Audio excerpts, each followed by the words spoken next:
On the morning of January 9, 2007, Bill Ritter stood on the west steps of the state capitol under a clear sky, surrounded by family and the Colorado and United States flags.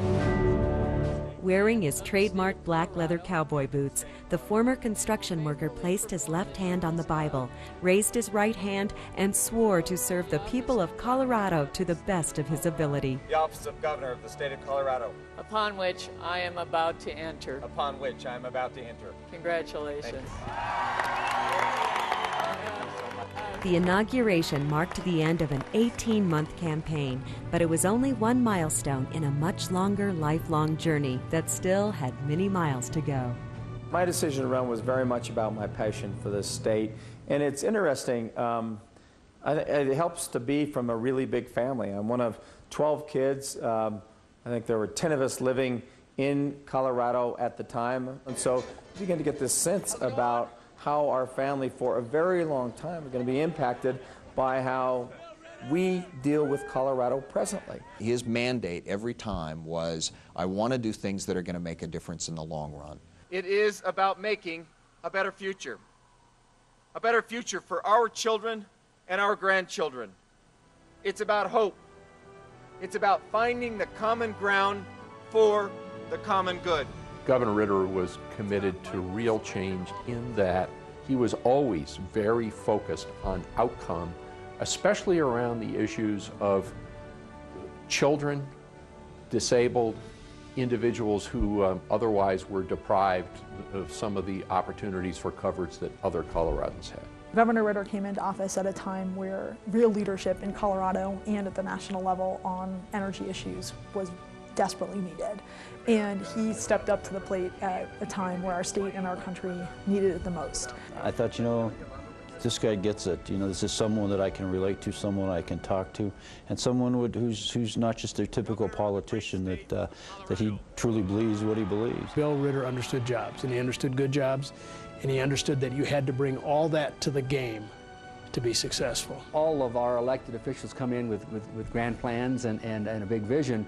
It's rare when one can actually execute on that vision. And I think in this case, I think Governor Ritter's leadership has really put Colorado on the map in terms of being a leader among states. Bill Ritter is viewed as the #1 governor, probably among the most effective elected officials in our country, the most committed electoral officials, the most competent and effective. Being the first to really create this connection into higher education, I think, is something the governor should really be proud of, and wow, has that helped move the state forward. He's absolutely passionate about the ideas and the difference that government can make in a positive way for the citizens that it serves. Over the next 4 years, Bill Ritter's accomplishments would be summed up simply as keeping a promise. My economic plan protects our air and water and creates jobs in a new energy economy. An economy that respects hard work and gives every Colorado family the opportunity to succeed. That's the Colorado Promise, and mine too. I developed the slogan, Colorado Promise.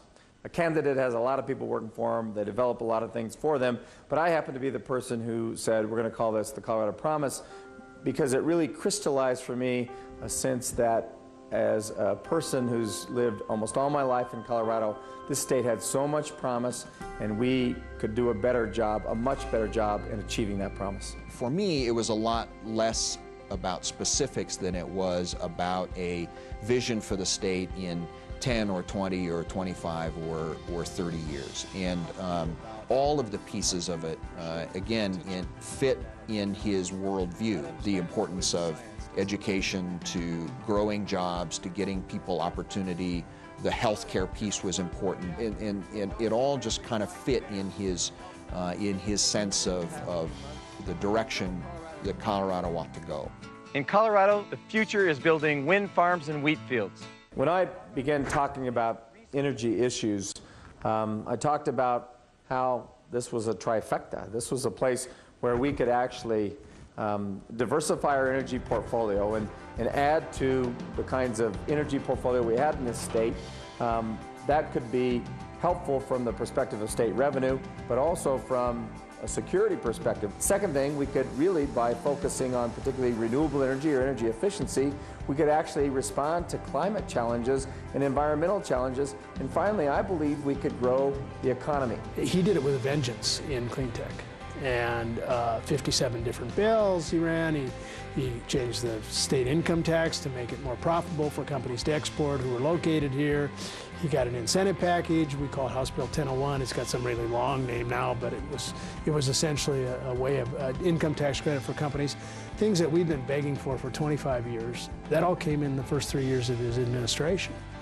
And that was a game changer for us. We really finally had something to sell. You look at companies like Vestas that have come here and SMA. I mean, that's all because of his emphasis on putting Colorado at the very front when we talk about renewables and the fact that people from all over the country look at him as a leader in this whole issue. That's been an amazing part of what he's done as a governor. This is also about creating jobs. This is about building an economy, and it's a 21st century economy, and if we do it and we do it right, if we do those things, then we will be the world leader in jobs, in manufacturing jobs, and production jobs for renewable energy. And I think what you find is that Colorado is now recognized as a leader among states because all of those pieces came together all at once. And one of the most important pieces was Bill Ritter's unyielding commitment to education. The framework for me for education was that too many kids were slipping through the cracks. Some of that had to do with things beyond government's control, but let's ask the question, what could we do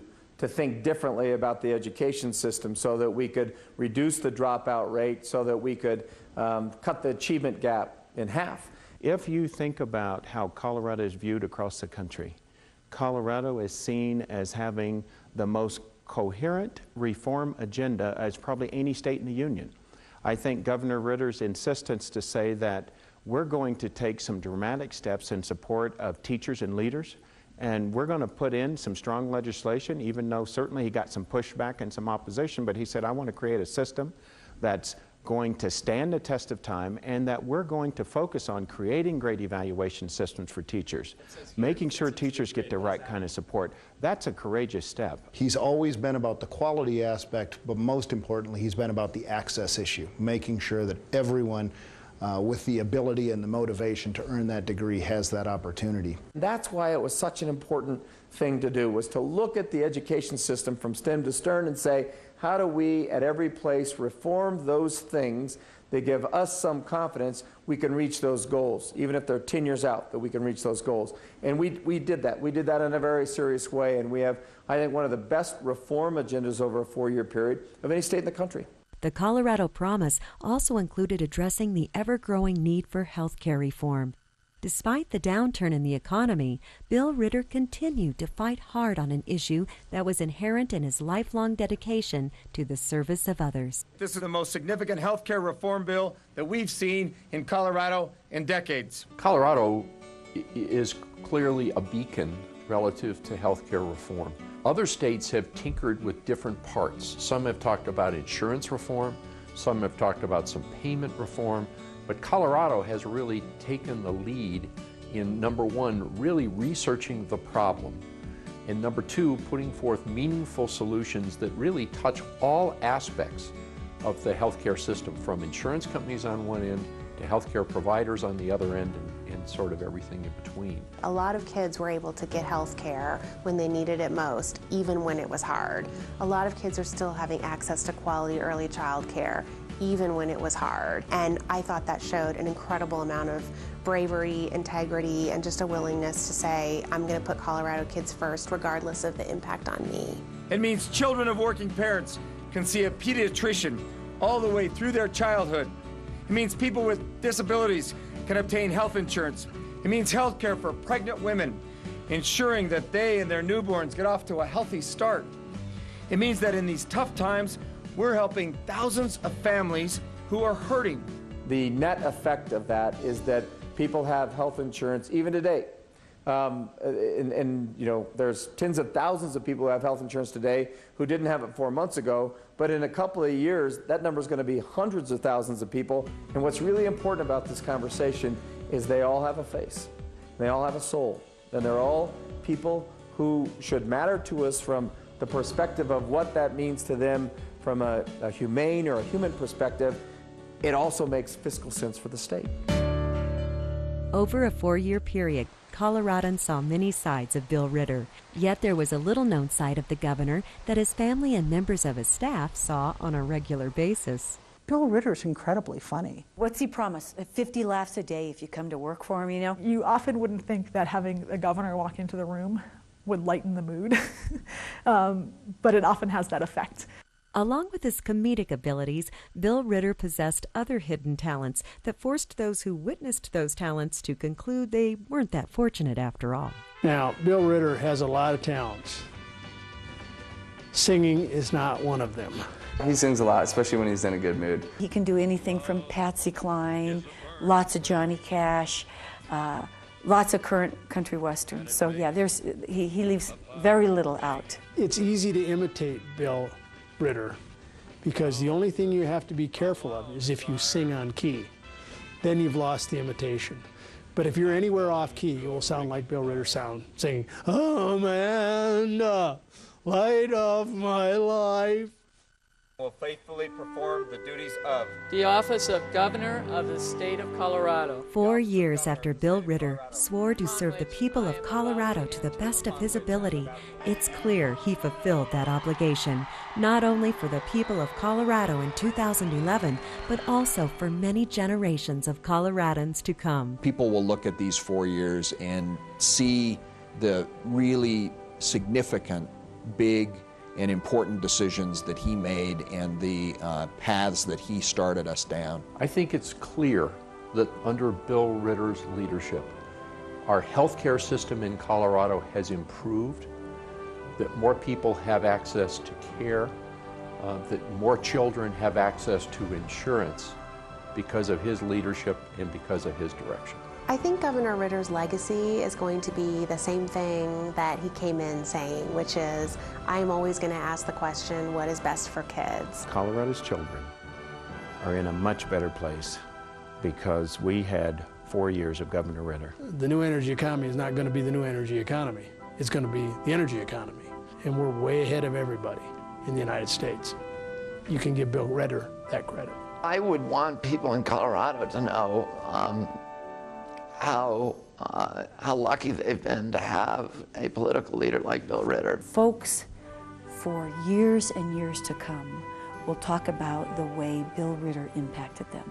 He really has a passion for being there for people. He really is about service, and he is about helping people, meeting them where they struggle, and seeing if he can help them in any way. And it's something that I look up to as a son, and really aspire to be like, I guess, as I grow older. He's just a very thoughtful, caring person. He restored trust in government and trust in elected officials.